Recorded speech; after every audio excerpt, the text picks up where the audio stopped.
Oke, selamat pagi semuanya.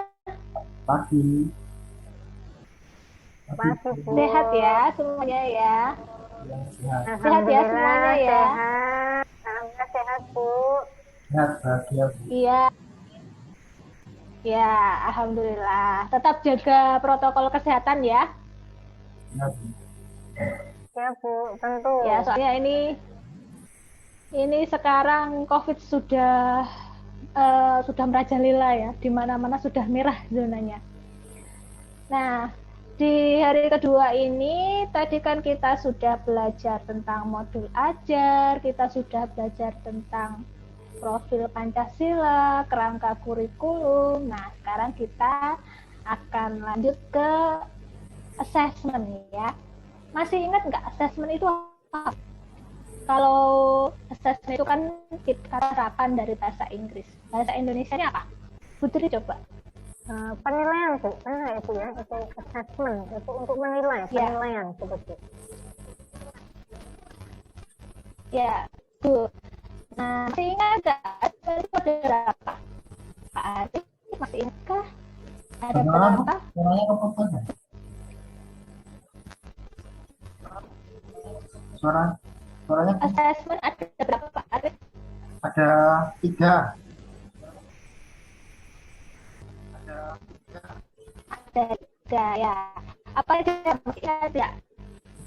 Masih, Putri Bu. mungkin bisa Beda. membantu apa saja? Formatif, sumatif, diagnostik. Ya, good. Masih ingat ya, alhamdulillah. Nah, sekarang kita akan uh, mengulang kembali, apa itu asesmen diagnostik, asesmen formatif, dan asesmen sumatif.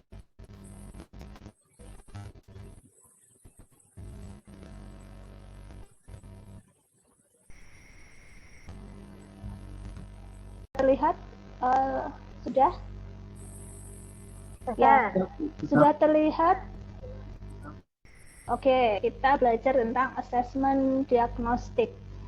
Ada yang masih ingat asesmen diagnostik itu apa? Bu masih ingat? Assessment diagnostik. Penilaian untuk mendiagnosa atau itu ya, Bu ya, untuk Iya, betul. mendiagnosa Ya, peserta didik. mendiagnosa peserta didik. Biasanya di awal pembelajaran ya. Ya, ini secara umum asesmen diagnostik ini bertujuan untuk mendiagnosis kemampuan dasar siswa dan mengetahui kondisi awal siswa. Ada dua ya bentuknya. Yang pertama non kognitif dan yang kedua kognitif. Yang non kognitif itu untuk mengetahui psikologis, sosial emosi siswa, aktivitas selama belajar di rumah, kondisi keluarga siswa, latar belakang, gaya belajar, serta karakter dan minat dari siswa. Ini yang non-kognitif. Kalau yang kognitif, ini untuk mengidentifikasi capaian kompetensi siswa, menyesuaikan pembelajaran di kelas dengan kompetensi rata-rata siswa, lalu memberikan kelas remedial atau pelajaran tambahan kepada siswa yang kompetensinya di bawah rata-rata. Oke, Bu Tri, ini biasanya asesmen diagnostik ini dilakukan mana, Bu? Di awal atau selama pelajaran atau di akhir, Bu? Kalau diagnostik itu di awal, Bu. Jadi kan untuk mengetahui kemampuan siswa sebelum pemateri. Itu ya, Bu. Ya, betul sekali, Putri. Nah, ini ya, asesmen diagnostik non-kognitif. Ini tadi untuk mengetahui psikologis, emosional siswa, aktivitas siswa, kondisi keluarga, gaya belajar, karakter, serta minat siswa. Nah, ini kan harapan itu ada 3. Persiapan, pelaksanaan, dan tindak lanjut. Nah, persiapan. Ini ada kuncinya. Ada pertanyaan kunci. Di sini juga bisa berupa gambar-gambar ya. Pertanyaan panduannya seperti ini. apa yang sedang kamu rasakan saat ini? Bagaimana perasaanmu saat belajar di rumah? Nah, terus ini pertanyaan kuncinya, apa saja kegiatanmu selama belajar di rumah? Apa hal yang paling menyenangkan dan tidak menyenangkan ketika belajar di rumah? Apa harapanmu? Nah, kalau PJJ ini biasanya anak-anak itu kegiatannya apa, Bapak Ibu? Kebanyakan ngapain Bapak Ibu? Kalau Bapak Ibu tanya, kamu di rumah ngapain aja, itu biasanya apa jawabannya? Dan jawabannya bantu orang, Bapak Ibu? Ada yang jawab bantu kerja, atau malah ada yang buka online shop? Ada yang seperti itu di kelas, Bapak Ibu? Ada Bu, tapi hanya Nah, sebagian sekarang kecil. yang pelaksanaannya ya. Ya, sebagian besarnya kemana Bapak Ibu?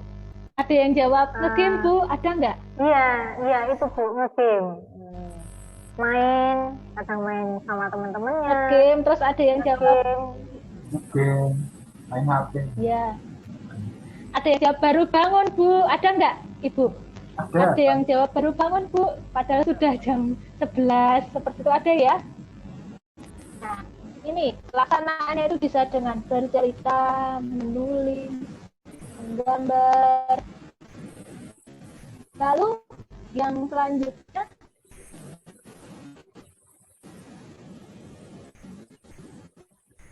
adalah tindak lanjut.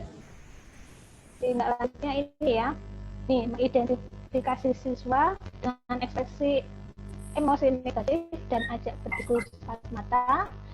Nah, ini tindak lanjutnya bisa mengkomunikasikan dengan siswa serta orang tua dan mengulang lagi pelaksanaan asesmen non-kognitif. Nah, setelah kita melakukan asesmen non-kognitif, kita akan melakukan asesmen kognitif.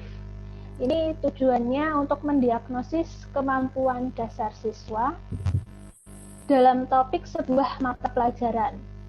Ini biasanya dilakukan berkala pada awal pembelajaran, atau pembelajaran setelah guru selesai menjelaskan, atau pada waktu lain. Tahapannya sama dengan asesmen diagnostik non-kognitif, yaitu persiapan, pelaksanaan, diagnosis, dan tindak lanjut. Nah, ini contoh kegiatan persiapan dan pelaksanaannya. Pertama, kita buat jadwal dulu, lalu mengidentifikasi materi asesmen berdasarkan penyederhanaan kompetensi dasar. Lalu kita menyusun pertanyaan sederhana. Nah, ini asesmen ini diberikan kepada semua siswa ya, baik yang belajar tatap muka di sekolah maupun yang belajar di rumah. Ini contoh kegiatan tindak lanjutnya. Setelah kita melakukan asesmen diagnostik kognitif, kita bisa membuat penilaian dengan kategori paham utuh, paham sebagian, dan tidak paham. Setelah itu kita hitung rata-rata kelasnya. Nah, ini siswa ini dibagi menjadi 3 kelompok, yaitu siswa dengan rata-rata kelas akan mengikuti pembelajaran dengan ATP sesuai fasenya. Nah, ini lalu yang kedua dengan pendampingan, dan yang ketiga yaitu mengikuti pembelajaran dengan pengayaan. Nah, ini penilaian pembelajaran topik yang sudah diajarkan sebelum memulai topik pembelajaran baru untuk menyesuaikan pembelajaran sesuai dengan rata-rata kemampuan siswa. Yang terakhir, ini diulangi lagi proses diagnosis ini. Nah, ini contoh ya, tapi ini untuk kelas 3 SD. Oke, sampai sini ada pertanyaan, Bapak Ibu? Belum Bu. Coba kita ulang lagi ya. Oh, belum. Kita ulang lagi ya. Tadi asesmen diagnostik itu ada berapa, Putri? Ada 2 Bu, asesmen non-kognitif sama asesmen kognitif. Ya, betul sekali. Pak Arif, tahapan asesmen diagnostik kognitif apa saja Pak Arif? Gimana Bu? tahapan assessment diagnostik kognitif. Ada 3 tahapannya. Apa saja, Pak? Bentar, Bu. Ini ya, tahapannya ada di sini ya. Saya bukakan. Ini ada persiapan, pelaksanaan, dan diagnosis tindak lanjut. Oke, sekarang kita ke materi selanjutnya. Assessment formatif dan sumatif.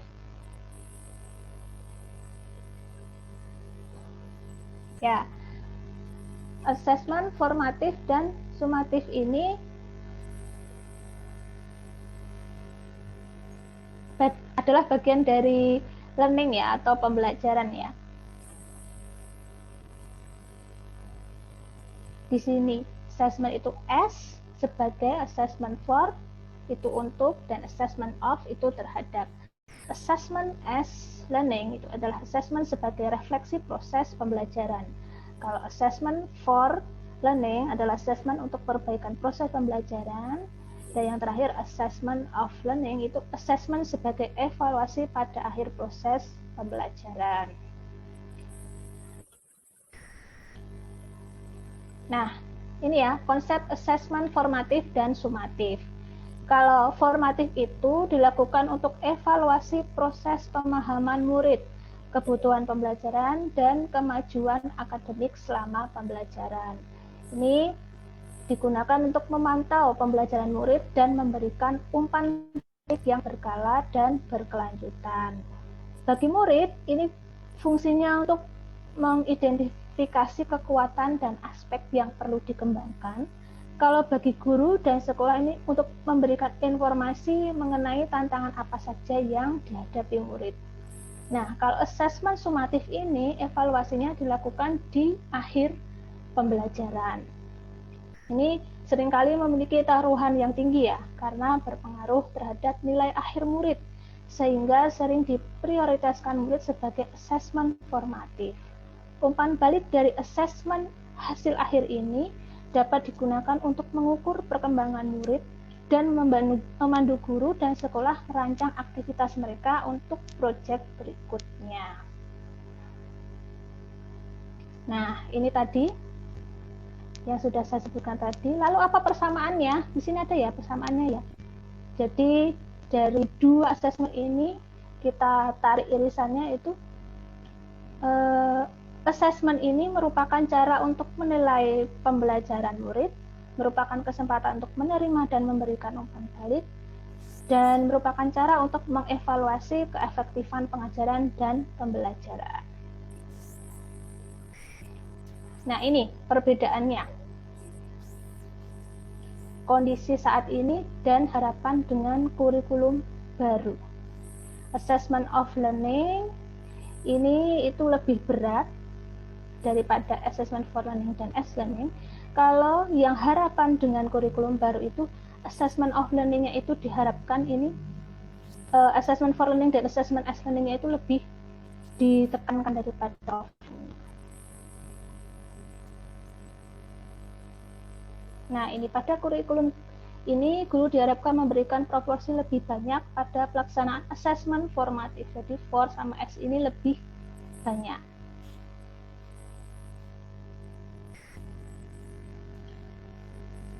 Nah, ini bentuk assessment formatif dan sumatif. Assessment tidak tertulis. Contohnya diskusi kelas, produk, drama, presentasi, dan tes lisan. Kalau bentuk tertulisnya itu ada refleksi, esai, poster, jurnal, dan tes tertulis. Nah, umpan baliknya seperti apa? Nah, umpan balik itu apa sih? Umpan balik merupakan kumpulan informasi mengenai bagaimana seseorang melakukan suatu tindakan. Biasanya berisi hal baik yang sudah dilakukan, hal yang butuh perbaikan, dan hal yang bisa dikembangkan untuk aktivitas selanjutnya. Fungsinya apa untuk guru atau manfaatnya? Nah, untuk guru itu memberi informasi perkembangan murid untuk memodifikasi pengajaran dan pembelajaran di masa depan. bagi murid ini untuk membantu murid untuk mengetahui kelebihan dan kekurangan mereka, lalu memberikan umpan balik kepada sesama teman, juga memberikan kesempatan bagi murid untuk belajar dari satu sama lain.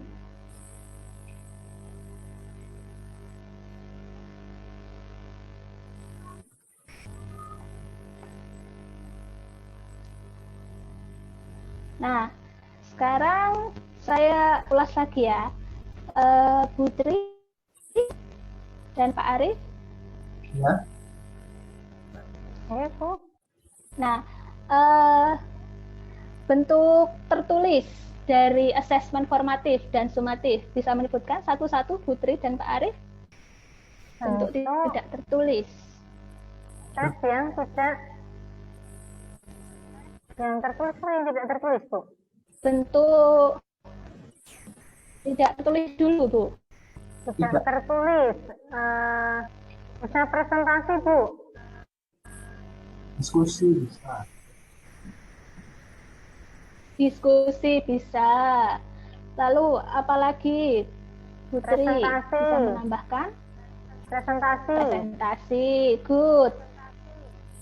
Lalu apalagi? Diskusi, presentasi sudah. Ada lagi? Produk. Ada lagi yang? Tes lisan, Bu? Gimana Pak Arif? Tes lisan kata Putri. Gimana Pak? Ya, tes lisan. Terus yang bentuk tertulisnya apa? Contohnya?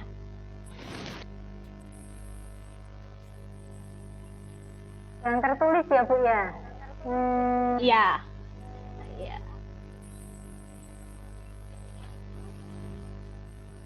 Dengan soal-soal gitu, Bu, soal esai seperti itu?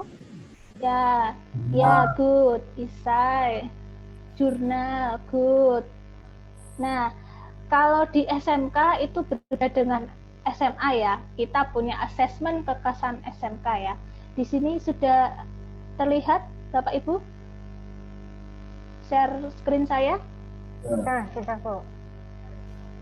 Nah, ini asesmen kekasan SMK itu ada KWU, PJBL, TEVA, UUK, UKK, dan PKL. Ini biasanya anak-anak paling suka yang mana, Bapak Ibu? PKL. Kalau menurut Bapak Ibu, suka yang mana? PKL ya?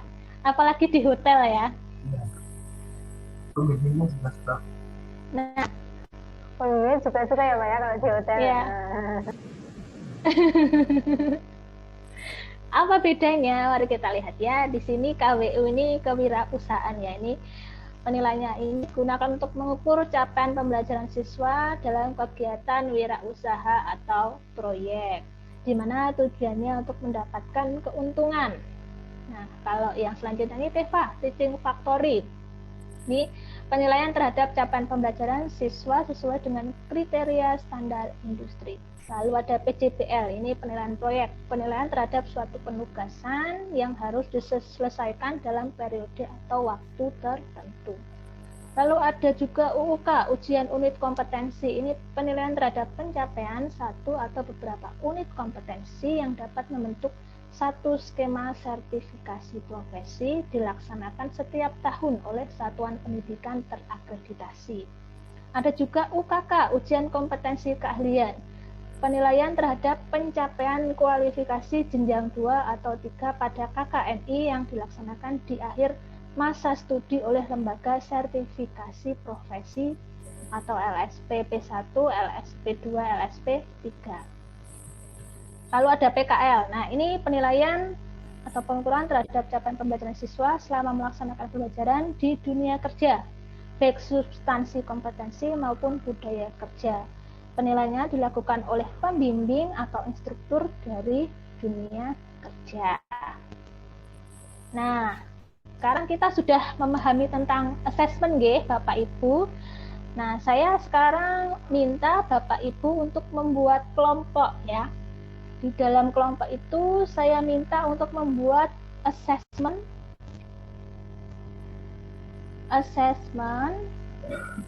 kekasan SMK. Nah, bisa dipilih ya, apakah itu KWU, PJBL, atau TEVA. Begitu? nanti didiskusikan dulu baru dipresentasikan. Sudah paham dengan tugas kelompoknya Bapak Ibu? Paham. Bisa, Bu. Ya, saya tunggu ya nanti hasilnya. Ya, Bu. Ya, Bu. Ya. Oke, saya sudah lihat hasilnya ya. Ini semuanya ternyata sudah pandai-pandai ya membuat ya. Ya, yang ini contoh penilaian kewirausahaan. Nah, ini ada persiapan, proposal, latar belakang, maksud dan tujuan, sistematika, rancangan bisnis dan anggaran, target konsep dan keuntungan, ada pelaksanaan dan hasilnya. Nah, sebenarnya sudah bisa ya, berarti sudah paham. Ya, tepuk tangan untuk Bapak Ibu.